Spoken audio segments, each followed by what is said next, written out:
सबसे पहले मैं आप सब लोगों के प्रति आभार व्यक्त करता हूं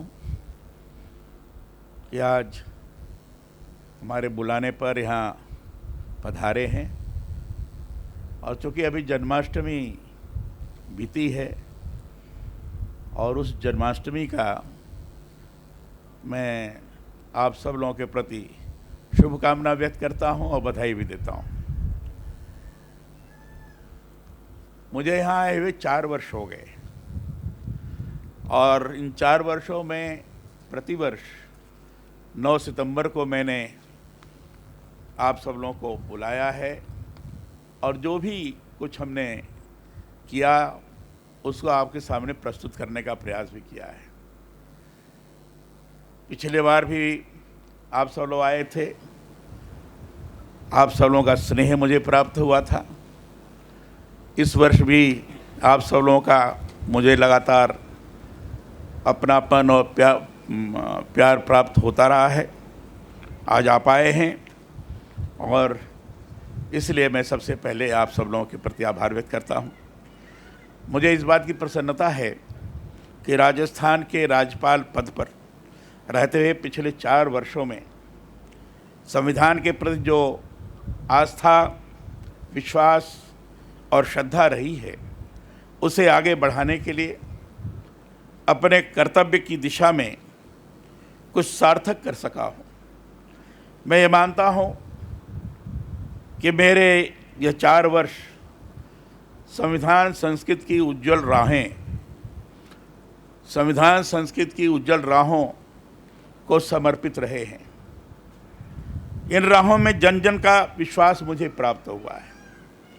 आप सभी का प्यार और सहयोग मिला, निरंतर नई दृष्टि भी मिली है। इसी से संविधान संस्कृत के प्रसार का शायद मैं संवाहक बन सका हूँ। राज्यपाल संवैधानिक पद है, इसकी अपनी मर्यादा है।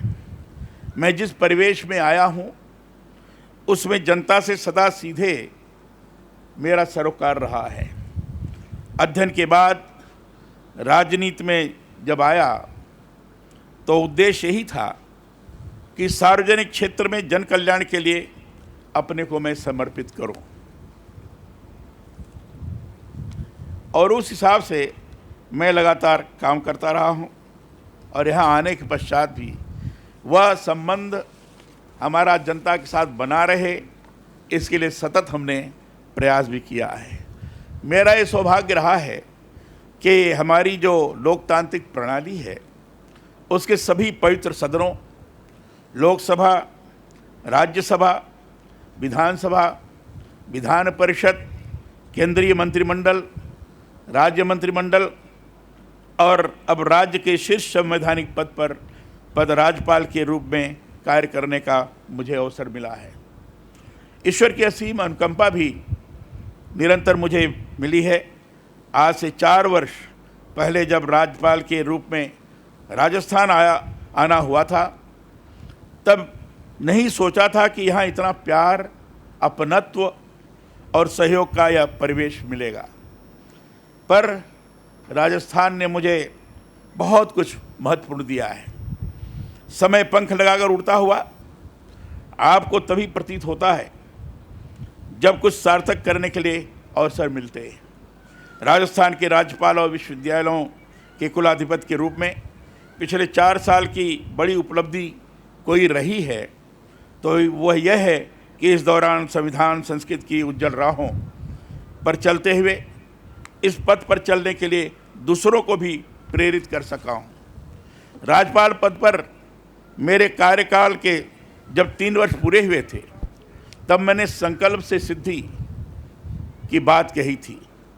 उस समय संकल्प यह था कि इस राज्य के संवैधानिक प्रमुख पद पर रहते भारतीय संविधान की जो हमारी मौलिक दृष्टि है उसका अधिकाधिक प्रसार कर सकूं। इसकी सिद्धि के लिए बहुत सारे नवाचारों को अपनाते हुए संवैधानिक मूल्यों को मूर्त रूप देने की शुरुआत की। मैंने इस बात को निरंतर अनुभव किया है कि संविधान की बात तो बहुत से स्तरों पर हम करते हैं, परंतु उसमें निहित उद्देश्य का और मौलिक कर्तव्यों के बारे में अभी भी बहुत अधिक जानकारी नहीं है। भारतीय संविधान देश का सर्वोच्च विधान ही नहीं है, यह हमारे मानवीय संस्कृति से ओतप्रोत पवित्र ग्रंथ है। मन में संकल्प यही था कि संविधान के हमारी पवित्र संस्कृति और उससे जुड़ी अपनी आस्था की अभिव्यक्ति कर सकूं। इसलिए मैंने अपने हर सार्वजनिक कार्यक्रम में पहले संविधान के उद्देश्य का और मूल कर्तव्यों के वाचन की शुरुआत की। राजस्थान विधानसभा में अपने अभिभाषण से पूर्व सदन के सदस्यों को भी इसकी वाचन परंपरा से जोड़ा। विश्वविद्यालयों में संविधान वाटिकाओं का निर्माण करने की शुरुआत की ताकि हमारी युवा पीढ़ी संविधान की मूल भावना से जुड़ सके।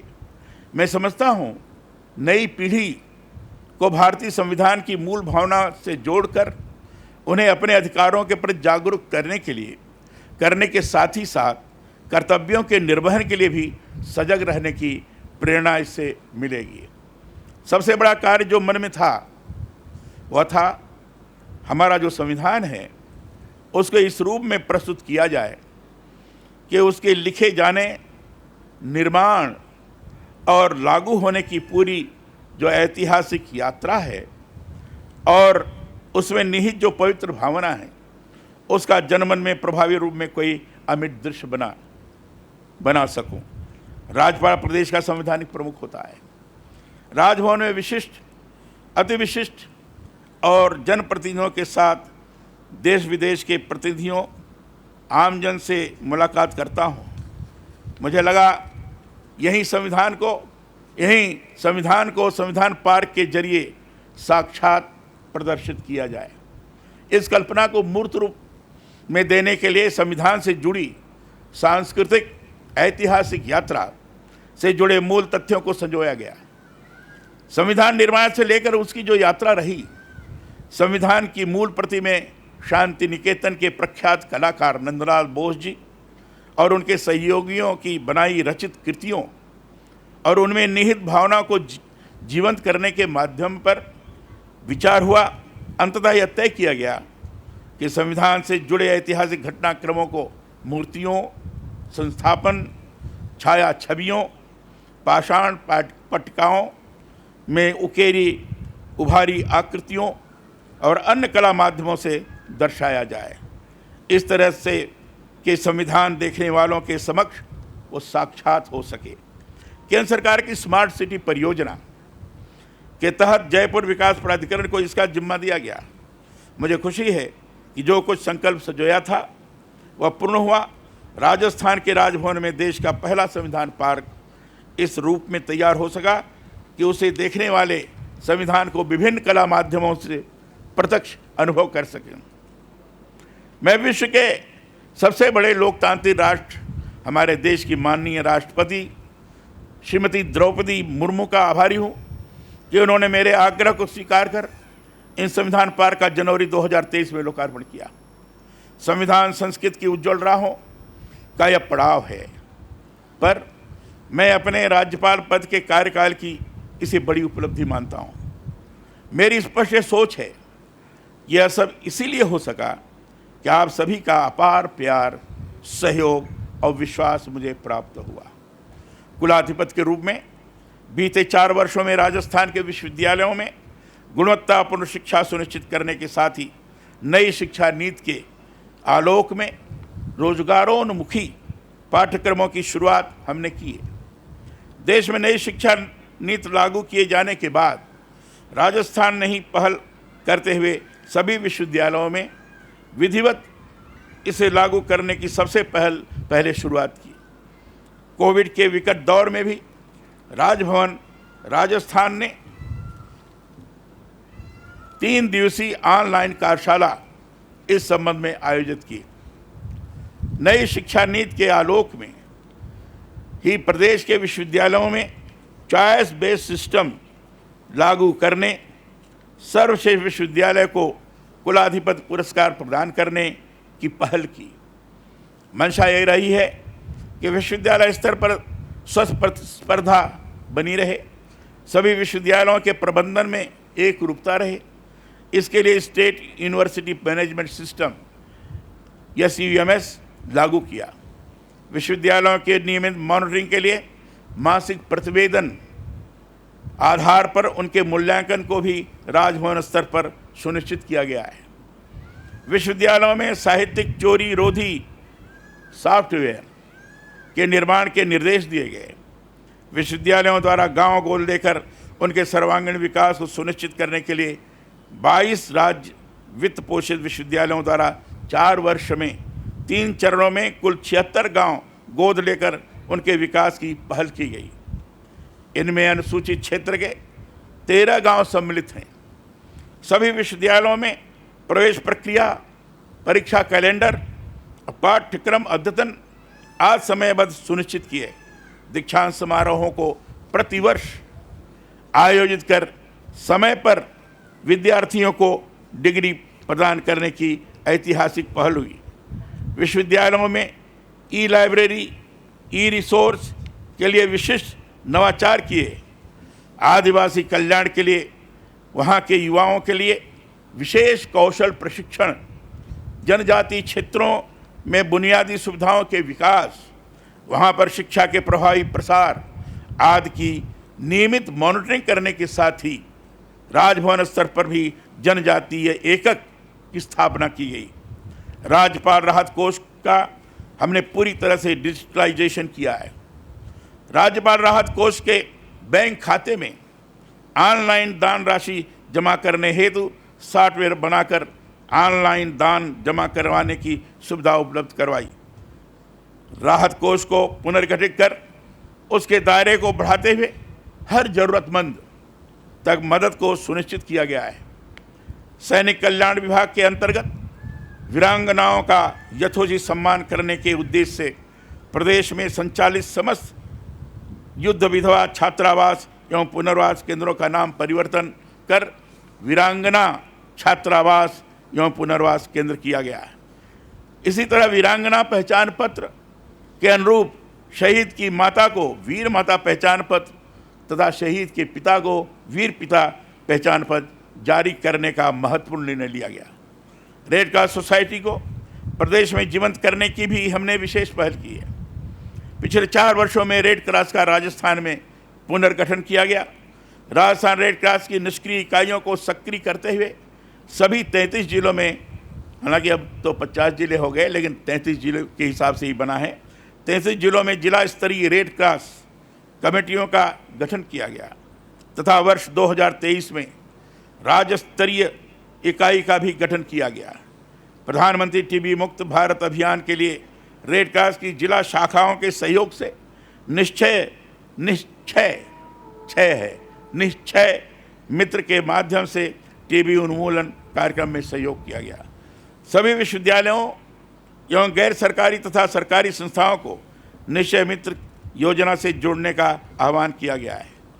पश्चिम क्षेत्र सांस्कृतिक केंद्र के तहत कलाकारों का संरक्षण के साथ कलाओं के लिए निरंतर प्रोत्साहन दिया गया।